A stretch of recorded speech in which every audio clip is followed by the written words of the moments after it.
Cameron, thanks so much for coming on the podcast. Thanks, Shaheen. Good to be here. I'm very excited for this chat. If you could give a little bit of context about the work that you've done before and what were you doing before Humanforce, that would be fantastic. So, look, first of all, really excited to be here. Excited to see where we can go with this. Yeah, look, I'll give you a quick summary of my career, and then we'll go from there. Then we'll get into the meat and potatoes, as you say.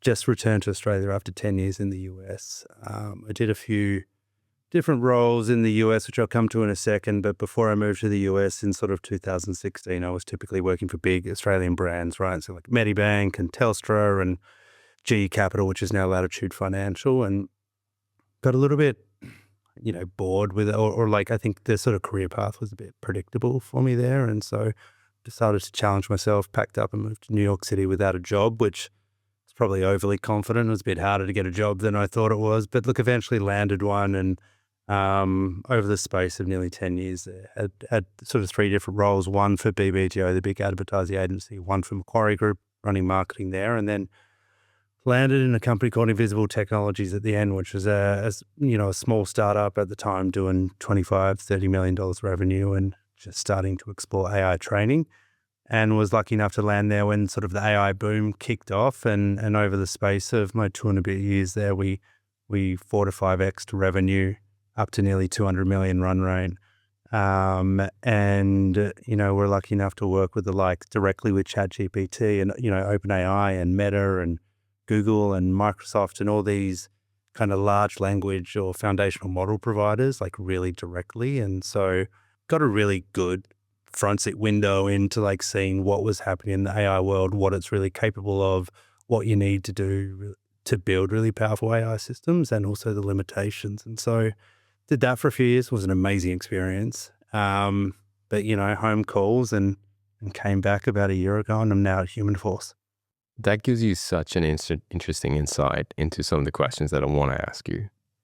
And where I want to start is, how do you think the marketing org is going to change with what is happening with AI? What's coming for the marketing function? From a function perspective, and like an org structure perspective, there's sort of like a few different things, right? But I think like the function itself is going to change dramatically. You move into sort of most, at least my experience of sort of when I first came back to Australia and started interviewing, most org structures and functions were built for like channel managers. You've got paid search specialists and SEO specialists. I think that world sort of disappears, but I'll touch on that structure a little bit more in a minute. What's going to happen to the function is it's going to dramatically change. What you're really seeing now is, the AI slop is now a word that like everyone's sort of quite comfortable and familiar with. But, a thing I always say is that AI has made marketing easier to produce, but harder to win, right? The floor of what good marketing is has dropped dramatically. So there's a lot of really average, crappy marketing out there now.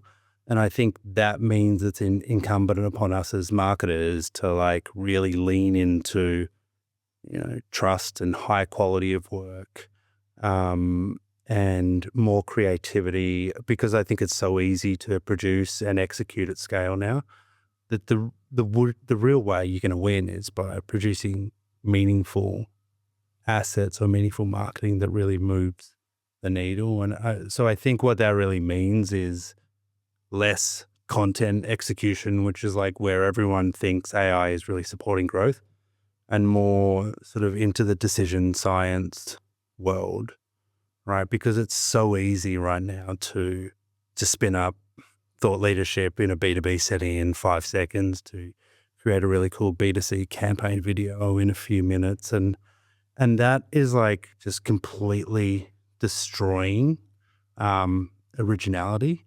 And so I think we're going to have to get away from this like execute at all costs mentality. And I think that means moving up the value chain from a less execution and more thinking. Can you unpack that a little bit more in terms of, you said we're going towards more meaningful content. You said something around decision-making content. Can you unpack that, what you mean by that? As far as I'm concerned, AI is collapsing marketing as a function, right? And we'll talk about how that sort of plays out in an org structure, but historically we used to have people in content, people are responsible for content and people are responsible for like paid search and people are responsible for graphic design. Now I can do all that myself, right? And so the whole like marketing discipline has collapsed into your ability to do multiple disciplines and execute at scale is much easier now than it's ever been. That's great, right? But it's got a few sort of negative knock-on impacts as far as I'm concerned. One, the very specialist roles that we've sort of traditionally had in these org structures, they will disappear. And two, it's just easy to produce a lot of crap marketing.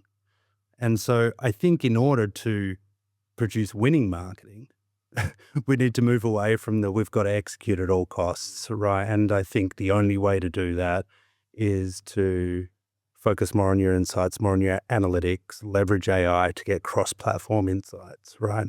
I've recently built a tool where I'm looking at, Google AdWords, Google Analytics, LinkedIn, Reddit, tracking competitor websites, tracking trends in the market, tracking SEMrush for what people are bidding on. And I've pulled it all together in like a single dashboard that gives me a real cross-industry, cross-platform view. And it's so easy to do that these days. And I think historically marketing has had a lot of data silos, but I think with AI these days, it's much easier to collate that information, bring in your own first-party data. And I think when you're able to do that, then you can create something meaningful to market. Unfortunately, most people are just going, let's do that. This is a cool idea. Let me just do a quick chat with Chatty and, it'll pop something out and that's good enough. We won't even check it. And so I think we've almost become lazy as marketers, right? And forgot what it really means to do good marketing, which is like start thinking a bit more, do a bit of research, get to the heart of the problem you're solving. We've kind of forgotten that. Let's talk about the organizational structure. So specialists are going away. Let's unpack that. Let's unpack what are some of the main changes you think the org is going to have. Maybe specialists are one of them. Are there more? Tell them a little bit about where your head is at over there. Yeah, so there's a few interesting things going on here, right? So I was reading something the other day which talked about marketing's increased individual productivity, but hasn't actually increased organizational productivity because people are doing things in silos, right? And it's like, go and build this, go and build this, go and build this. And they're not thinking about how it integrates into the sort of broader business strategy. And so it's created an enormous amount of handoffs across the business, right? And a lot of inconsistency and a lot of noise. As marketers, we love a new shiny tool. And so we'll go and bring in a new tool and we'll go from Claude to ChatGPT to Leonardo.ai and we'll just like bounce between these different things and like have a lot of fun and not really think about what we're actually creating. And so we've created a lot of operational mess, right? And I think that's going to get worse and worse as AI sort of starts to extrapolate across sort of individual use within businesses and businesses themselves. And so I think there's two parts to that. One, you've got to streamline your organization to sort of control the source of all this new information. And so I think you probably need less executing roles, notwithstanding the fact that AI agents and, OpenClaw and Claude and all that can do this execution that people used to be able to do. It can do it much faster and probably to a higher quality these days. So that sort of reduces the need for more people in those execution-only roles. And so all of that, I think, leans into we probably need less true executors and I think more generalists, people who can work across different disciplines. I gave the example of I can do like graphic design and content and paid search all in one role now, sort of. And so I think you can, the real successful marketing teams of the future will lean into that, like really smart generalists who, to my earlier point, do a lot more thinking, sit down and work out what problem we're trying to solve. They'll use the LLMs to execute on that challenge, and then they'll do a bit of QA and testing. And so less executors, less channel specialists, right? Because, tell me someone who can do a Excel analysis better than Claude, in 5 minutes. No one can, right? Unless you're a genius, and there's not many of them in the market. And so I think those very specific roles where you focused on one things those people in those roles are going to have to start thinking more broadly, right? How do I contribute to the business in a more holistic way rather than just paid search or rather than just SEO or rather than just email or website uptake? We've got to start thinking across the whole marketing value chain, because if we don't have people doing that, these large language models are going to do it for you. You're obviously in a position of hiring and you have a team. How have you changed the way that you hire people? What are you kind of looking for? What are you not looking for? I'm really keen to hear that as well. It's funny, yeah. I used to hire for the deep channel expertise, right? And if I go back to my experience at Invisible, there was a bit of luck there, working in a company that was focusing on training these AI models. At the time, it was really blowing up. But, you need a little bit of luck, and then you need like really excellent people to execute on that vision. And I think our sort of competitive advantage for Invisible in the US was just hire the best people, and not so much super deep expertise, but people who are willing to work through the mess, who have like a bit of this sort of neural plasticity where they get thrown a really difficult challenge, and instead of backing away from it and saying it's not my job, they're like, okay, let's try and work this out. And so that has really changed my hiring philosophy completely. When you think about what I was just talking about before, about this deep expertise in these channel specialists, these large language models can do that better than anyone with deep expertise in these worlds, right, anymore. And so I'm not so much hiring for deep expertise in any one particular function or discipline. I'm now hiring for people who show a willingness to just go out and get shit done, to be completely honest. People who are really willing to take accountability for outcomes. And so I'm hiring much more on culture than anything else, because the world is changing so rapidly. I just need people who are resilient and can move with the times, and are much more interested in outcomes than reporting on activity or trying to save their job. It makes it really hard for my recruiters, right? Because I'm like, we've got to hire for like cultural fit, Claudia. And she's like, okay, my briefs are quite vague because I know what I'm looking for, but it's like really hard for me to sort of translate that into, a recruiter's asks. Because you're not looking at skills, right? Like how I'm looking for this person who they tick this box on Salesforce, whatever thing, or they tick this box on email marketing. Not necessarily looking for that. No, not at all. It's like real outcomes tied to revenue. We'll talk about marketing owning revenue in a little bit, I suspect. But, commercial acumen and accountability. Like, I want to drive improved financial performance for the business so they can talk to those examples really, really clearly. And then like, tell me about a time you were given a problem, you didn't know what to do with it. It was really hard. You sort of had nowhere to go, but you worked it out. Like, what was it? How did you work through it? What were the sort of brick walls you ran into, and how did you get around them? Those kind of questions, I think, are really important alongside, why you have interest in joining this company and this role.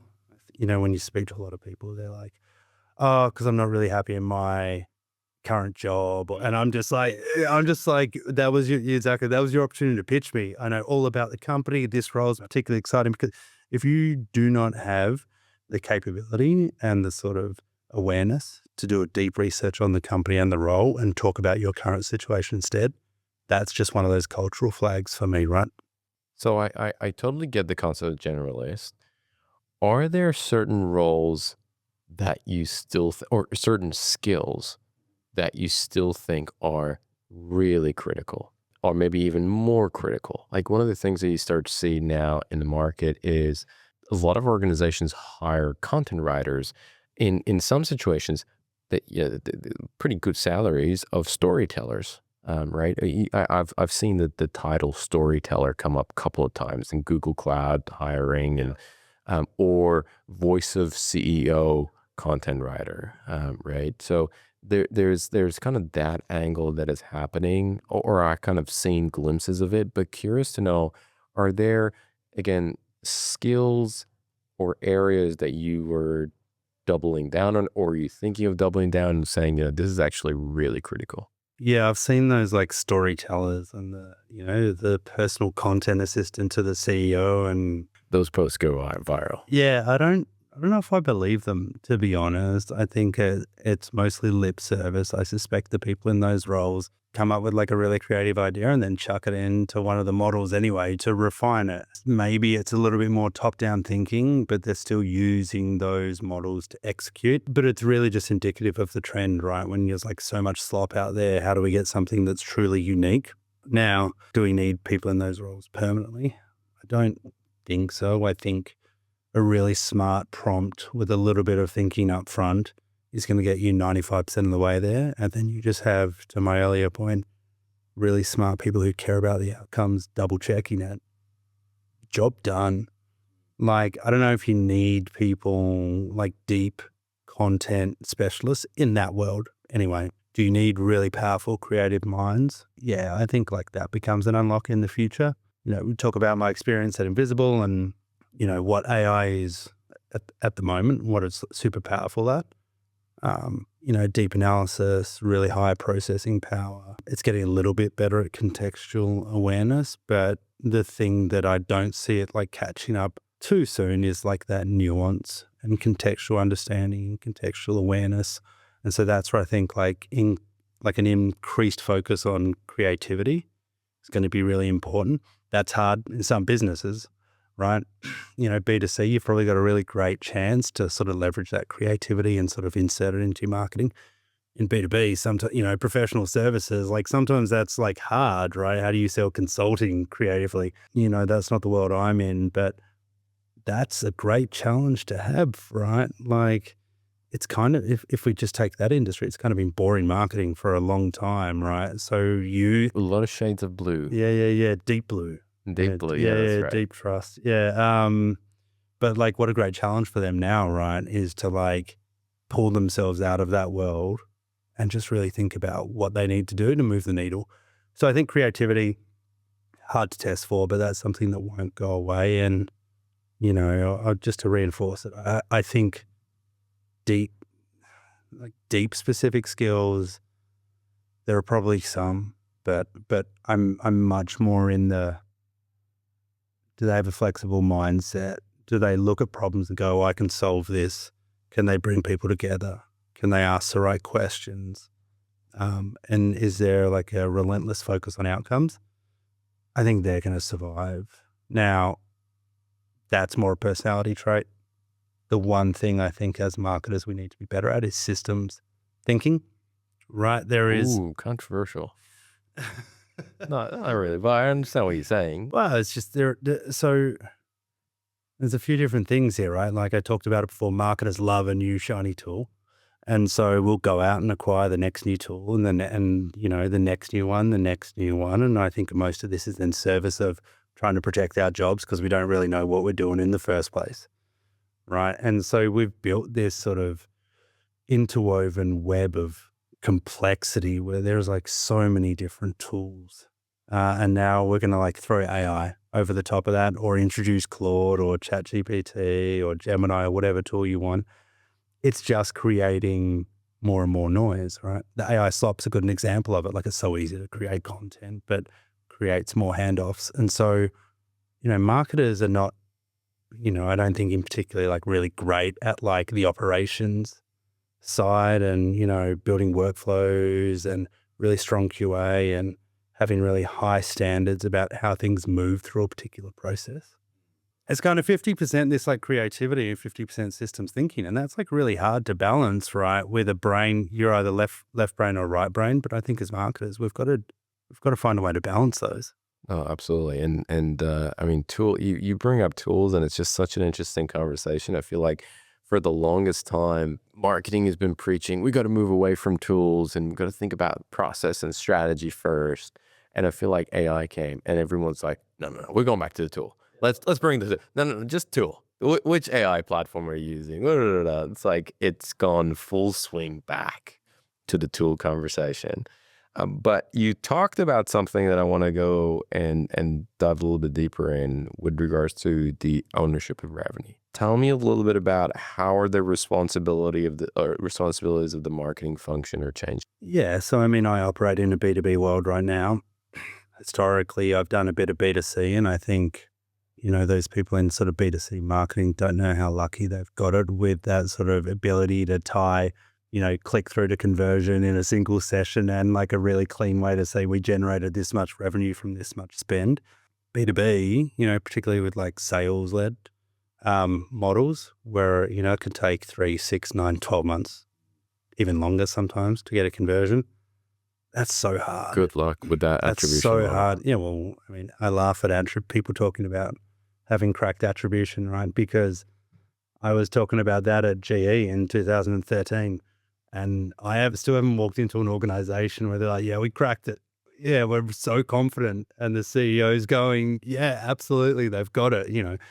This delusional marketing CMO who thinks they've got cracked attribution, and the CEO's got a very different perspective. But it's really hard in the B2B world.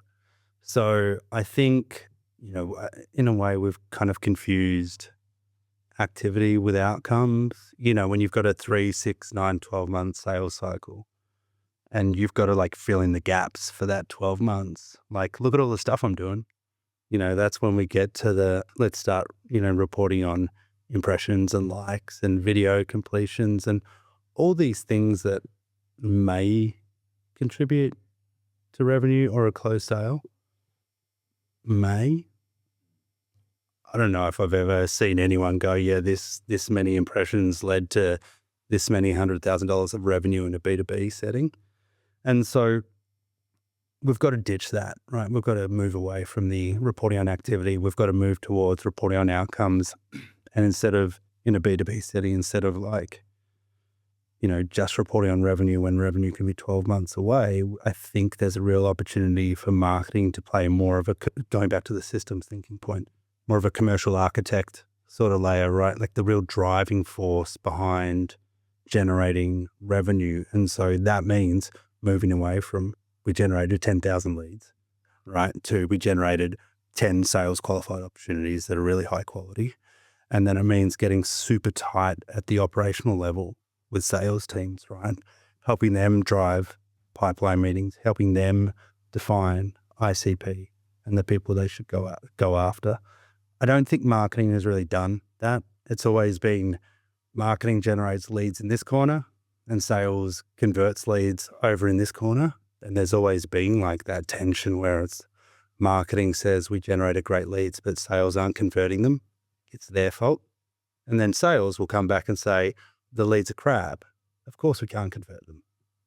And so somehow we've got to repair that relationship. I think marketing is like the best place to do it because of all the tools we use, the sort of nature of the complexity of the world we operate within, the true understanding of the customer, the competitive research, the sort of creative mindset we can bring. Marketing is one of those disciplines that really works across the whole business, right?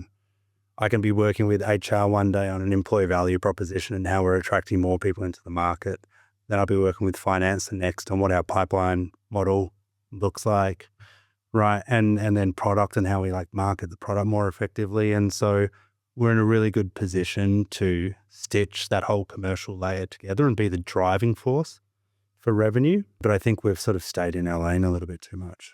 And do you think we're going to get to revenue, or do you think we're just going to go further down the funnel in terms of ownership? Because I feel like we own revenue, which is in my opinion, there's a lot of things in revenue that marketing can't control, right? That it's in the sales territory.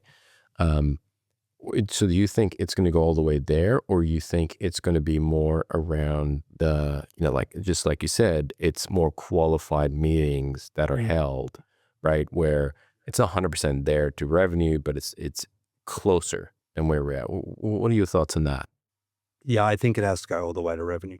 And I think what you're sort of describing there, at least what landed in my brain, was marketing still just wanting to play a part in the revenue generation sort of funnel. I think it has to be a shared goal or a shared KPI. And I think marketing's job is to get the highest quality leads as possible to a sales leader. And the sales leader's job is to convert that. If either of those people don't do their job effectively, then no one wins. And so I think we've got to sort of blur the lines of marketing and sales. Someone has to own it. And I think right now, sales owns it because they get the person to sign on the dotted line or they do the handshake. There's such friction in that process. And so marketing may not own revenue in the traditional sense, but we have to have a shared outcome with sales to do that. And mate, honestly, there's a world where I really believe someone has to own that final number. I believe with the sort of the AI collapsing functions within marketing, I believe we have to go further upstream and own that revenue. Otherwise, CROs, chief revenue officers, will take it and marketing will report into the chief revenue officer, right? And I think you're seeing, my title now is chief growth officer because it's more of that, it's mostly marketing, but it's also getting super close to sales and working in a really coordinated manner. I think you'll see more of these kind of merged roles who own funnel end to end, chief growth officer, chief commercial officer. Can I ask, so in that case, what are the numbers that you're kind of putting in place for you to report on? Is it the actual dollar value? Like, this is because in that situation, two people own that number, right? Like the sales would own it, and then the growth team will own it. Is that the kind of model that you're going towards, or is it a little bit different? There's pipeline coverage, so the amount of leads we're able to bring in, and then there's like closed one, which is the actual revenue booked. And so in a traditional sense, marketing probably owns more of the pipe generation side and sales owns more of the closed one. But I report out on both. I report out on like marketing sourced revenue that eventually closed, even if a salesperson closed it. And so that's kind of one metric that I use all the time. You can go even further by like doing that at a channel level. I think this is a B2B sort of direction, but weighted pipeline is always great. And if you can measure that across the whole funnel, it's like a really interesting indicator. I can sort of generate a lead that we might want to have a conversation with, but it looks like a pretty poor lead. So it's got 2% chance of converting, but we think the contract is worth $1 million. What's that? $20,000 or so? You're not going to like push that lead through. So I think like weighted pipeline throughout really forces you to move on quality rather than just volume of leads. The other question that I have is around the marketing leaders. What should they be doing today, right? For them to prepare themselves for what is coming, right? I'm a marketing leader. I've kind of had this role or similar roles, and it could be a marketing director or, the VP of whatever it is. What do I need to be doing today to be ready for 2 years' time? Great question. And I'll bring like a recent, like real life example on this, right? So we were talking about how I hire before. I also hire for people's sort of willingness to experiment and play around with AI. And so I think getting on the tools to learn AI is actually really, really powerful. What I have seen in some of the slightly more mature people I've sort of interviewed with when I ask the AI question is they're like, well, I'm doing a course. I think courses are like the worst way to learn AI. One, because as soon as you finish it, it's out of date, right? You just got to look at, 3 or 4 weeks ago, they were talking about Claude is going to bring out a Figma killer. And like there are people who've trained on Figma for years, right, and know it really well. And then Claude brings out, Claude Design, and all of a sudden anyone in the world can do that. And so my point there is that like AI is moving so fast that if you do a course that takes you 2 weeks, this 2-week course is fine, right? As long as you get through it, but you're going to have to do another one in 3 months. But someone had to kind of master the tool, put the course together, Yep. right? So there's wait time there as well. right? So Yeah, it's a, the yeah, design comes out. There's no course on it today. Somebody has to kind of like really get the command and then be like, all right, and then out of that pool, some of them are course creators, and then they kind of yeah, get and then back. some of them are like fake, like Yeah, that's right. LinkedIn AI experts who are selling. But yeah, I think like the course approach is wrong because it's gonna be slow, it's gonna change. You're not really gonna learn anything, and it's not hands-on tools. And I think I've seen people really struggle in organizations because there's so much choice, and they're like, I'm sort of paralyzed by fear. I don't know where to start. I'm like, I've got this tool over here, I've got this tool over here, and they inevitably sit still for like 4, 6, 8 weeks, and that's a lifetime in AI. Just get on the tools as a leader. CEO at Humanforce, I talk about this a lot. He wanted to change our website for years.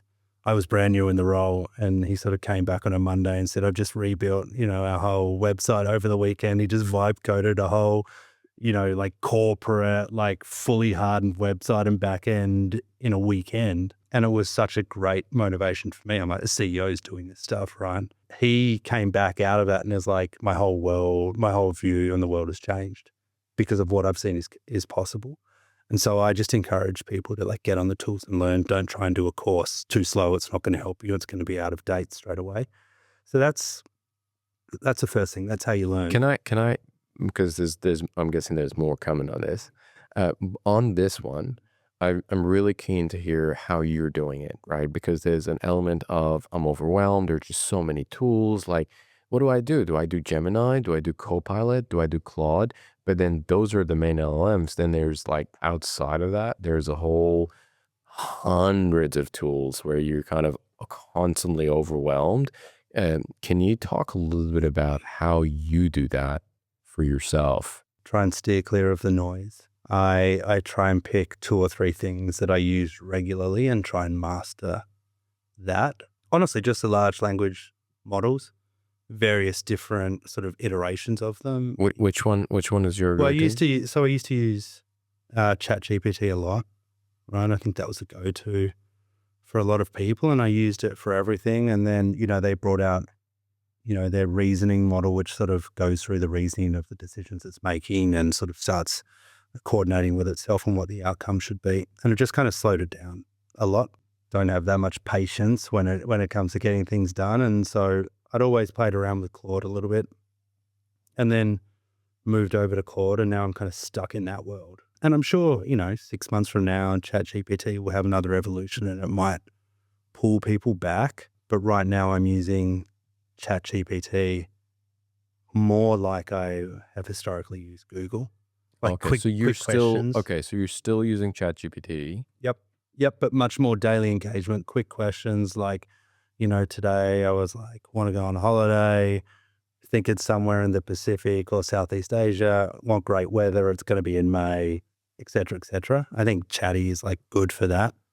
Can't believe I just said Chatty. That's an Australian euphemism I've picked up. We gotta do it. Like, Yeah, I'd never even heard of it when I was in the US, but over here, of course, we've done that. And so I use that for like what I probably consider simpler tasks. And I'm like deep in Claude for like work. And we've got like, this is another thing. It's better, I think, as organizations to provide those enterprise plans for like Claude and ChatGPT and bite the bullet, because otherwise they're going to be off in their own personal accounts, uploading, confidential documentation and PII and stuff like that. And maybe most of them won't, but the odd person will. And that's a disaster waiting to happen. So just spend the money, get the enterprise version, make sure your data is safe and contained. That's a quick tip for any sort of people out there who haven't done that yet, because I think the cost of bringing that into the business is going to be much more effective than the cost of some of this stuff getting out there. But going back to your question, yeah, ChatGPT for some of the easier things, quicker questions, right? Kind of like I used to use Google, and Claude for more of the deeper work. And I sort of bounce between, depending on what I want to do, like a chat session or like co-work and projects is like really cool for me. And in the last few weeks, I've moved into Claude Code and Terminal, and Shaheen, I got no idea what I'm doing, mate, but I've got, but I'm building stuff. I don't know how I'm doing it, but I'm like, essentially what I'm doing is I have Terminal open on the right of my screen, and I'll have like Claude chat on the left, and I'm just bouncing between windows. It's telling me this. What do I do now? Copy from, chat into terminal, and it comes back with this, and I put it back in, and I'm toggling between them, and it's not really efficient, but like it's building amazing stuff. And so, it's the whole kind of vibe coding approach. And this is the thing I think people forget is, the hundreds of tools, the sort of reticence to start, or I'm unsure where to start because I don't know how to do it properly. Just do that. Just open a window and open like a terminal and just copy paste and see what happens. It's pretty amazing when you see the things you can build at pretty amazing speed. Yeah, but I think what you just said over there is such a great advice because, I mean, I've been at the receiving end of this as well, where it's like, where do I focus? Is it Claude co-work? Is it, we are also at Google House. Is it on Gemini? But hey, there are all these, learn Notebook LLM because that's really good for this. Oh, what about Manus AI? Oh, that sounds like it's Manus is cool. Well, don't say that because we're going in the other direction. Now you're broadening. I brought in the third one. Sorry, but check it out. It's pretty good. Yeah. Right. But you're like, they're all these. And what was really good for me was at one point I was like, I'm just going to pick one thing and just do that. Just learn that. And I'm going to take a bet that it's going to be a tool that is going to be around. So that's one of my criteria. I should feel pretty confident that it's not going to go away, and just put the blinders on and not look at anything else out in the market. Yeah, I think that's honestly a good approach. And you might pivot over time, right? You might go back to another one once you sort of hear, word on the grapevine that it's got this incredible capability. But yeah, that's kind of the way I've practiced it. It used to be all chat GPT, heard, things about Claude doing amazing stuff for the really deep, complex work, moved into that world, and that's the world I'm in now. And I'm sort of playing around the edges with Manus at the moment, but it looks really, really cool and really powerful, but still stuck in Claude, and it's doing what I need for now. Is there anything else that you think the marketing leaders need to have on their radar? Yeah, I mean, if I go back to the standards and the QA, and I think that's really important to get a handle on that systems thinking. What I've seen happen with AI is, and I kind of talked about this earlier, is it's making like individuals more productive, but it's not making organizations more productive. And so you've got individuals creating hundreds of pieces of work, right, that eventually sort of sit in the shared drive somewhere and never see the light of day, or it can be super powerful, but it just sits there and it doesn't feed into like a much bigger context engine or insights sort of engine. And so that's because I think people are slowly working out how to play around with the large language models, but they haven't then worked out how to sort of integrate that into the sort of organizational workflows to really move the business meaningfully. And so I think, as a leader, you should become much more aware of that sort of systems thinking and the sort of marketing operations side of it. You don't have to be amazing at it, but you should be hiring for people like that. And one particular role that I've recently hired, and, I had a lot of trouble hiring for it in Australia actually, but there are a dime a dozen in the US, is this go-to-market engineer. Now people are starting to sort of be a little bit more aware of it in Australia, and no one's really done it before. So you got to get a little bit creative on like how you find them. But these are like real systems thinkers who understand all the various different data sources, understand the limitations, can work out a solution to stitch it all together, but also have that commercial mindset. So they're not just building a random workflow off over there that is basically the same problem as someone creating content and sticking it on a hard drive. They're building something that has real commercial outcomes. And so hire those people is what I would say. And particularly if you don't feel comfortable in that world, which I think a lot of marketers and a lot of marketing leadership really struggle with, get those good people around you because they will be a massive unlock. Yeah, 100%. And we were hiring for GTM engineers, and it's just like you said, it's so hard to find talent locally. Yep. Yeah, I went internally. No, and he's a superstar. Okay, yeah, right. Yeah, pulled him out of the RevOps team. The RevOps leader wasn't particularly thrilled with that.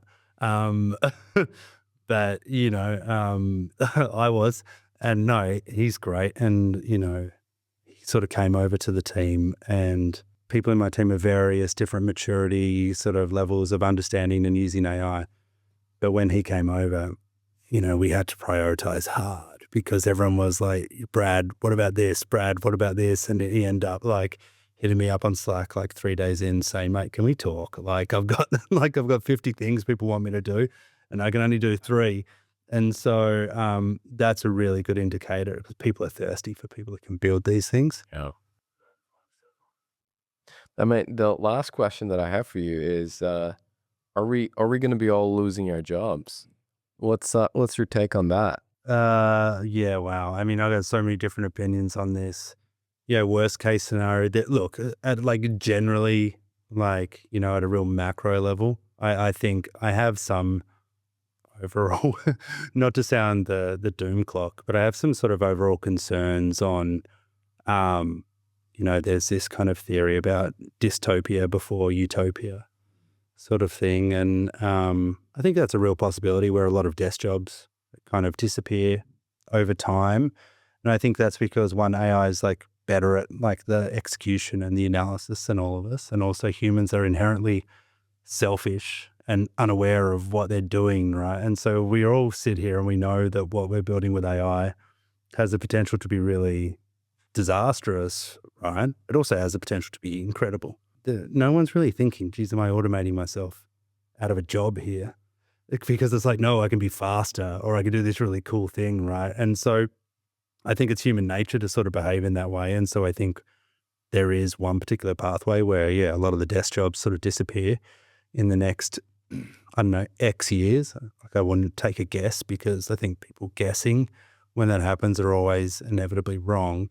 But yeah, there's a world where that whole desk job thing dissipates and people move more into the frontline world and service industries become much more powerful.